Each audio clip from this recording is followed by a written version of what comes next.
Hi, my name is Joel Pelletier, John Paul Joel or whatever. This is my latest bass build, a 5-year project, which is finally done. Wow.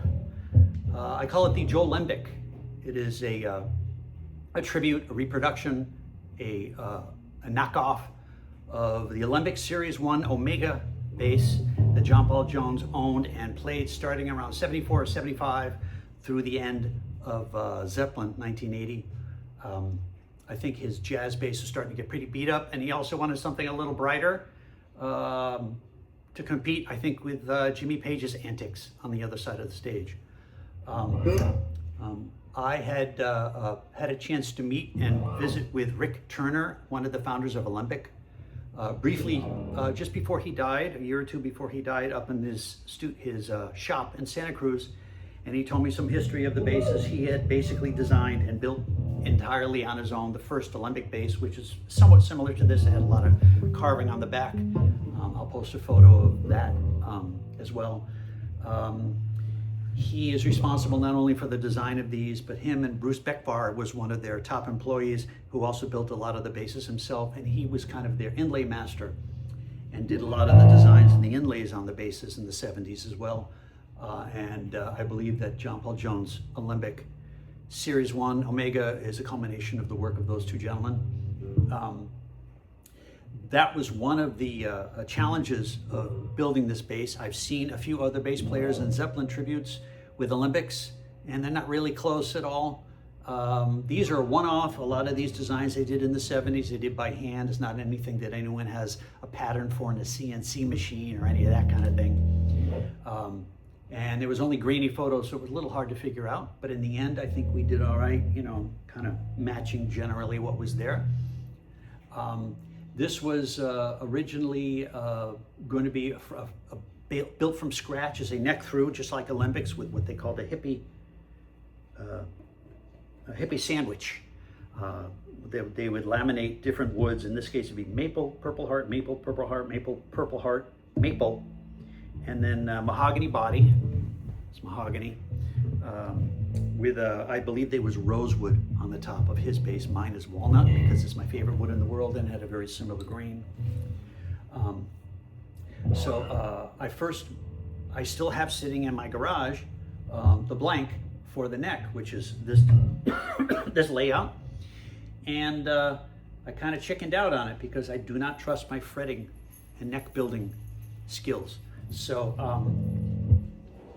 then I contacted a builder in China and asked them to make me the bass to my specs. And they said, sure, we can do that, send us some money, which I did. And then they never did build the bass.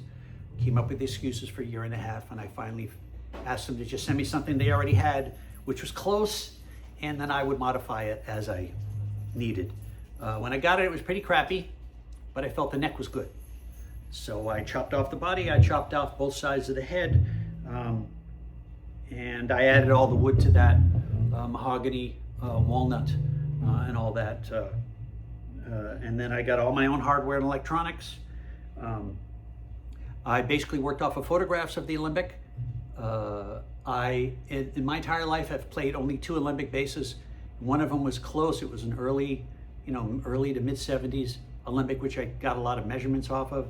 But basically the shapes and everything here, I had to get off of photographs of these basses online, especially of John Paul Jones' specific bass. It is certainly the longest and one of the heaviest basses that I have. And I even did a lot of routing out. There's a lot of empty space in this body on either side here underneath, just to try to get the weight down. I think it was coming up to over 13 pounds. Now it's down to 11.2 total. But a lot of that weight is the hardware. Alembic makes their own hardware, at least they certainly did then, as well as they designed and made all of their own electronics then. They were the first, I think, to use active electronics in basses and guitars. There's this giant brass block under the bridge here, which actually weighs a lot, and it adds a lot of weight to it. Without the hardware, this thing got fairly light by the time I was done, but 11.2 pounds, yeah, you know, it's doable. I have another bass about that weight, so I've done it before. I found a maker in Connecticut who hand makes these bridge and tail pieces that match exactly to Alembic spec. Nobody else does that. The electronics are MEC German-made pickups. I believe they're somehow associated with Warwick, who rips off everybody's designs, including Alembics. But they're very good pickups, single coil. There's Active Electronics from a company in the US that designs them and has them made in Korea that had the correct amount of knobs to match John Paul Jones bass, including balance, mid switch, bass treble, master volume, which was something that they only started adding to Series 1 towards the end of the Series 1 run, and then Series 2 incorporated a master volume as well. Plus those basses back then, because they were very proprietary active pickups on Alembics, they had a proprietary preamp. It was a 5-pin connector that would go to the preamp and it would power everything, and then it would go out to the board.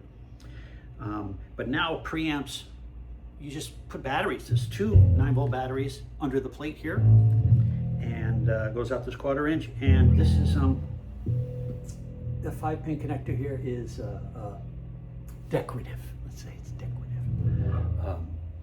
Goto tuners. As far as the inlays are concerned, I also did not trust my skills on inlays. I'm still trying to do inlays for his 8-string bass, which are zodiac signs. It's very complicated, and my routing skills are but I found some very thin sheets of mother of pearl that come with dual adhesive. You peel it off, you cut it with scissors, you lay it on, and then I did a lot of layers of the varnish. This is called a true oil, is this varnish. And these are jumbo frets, and it more than clears it, and even though it's not perfectly flat, you never notice it. So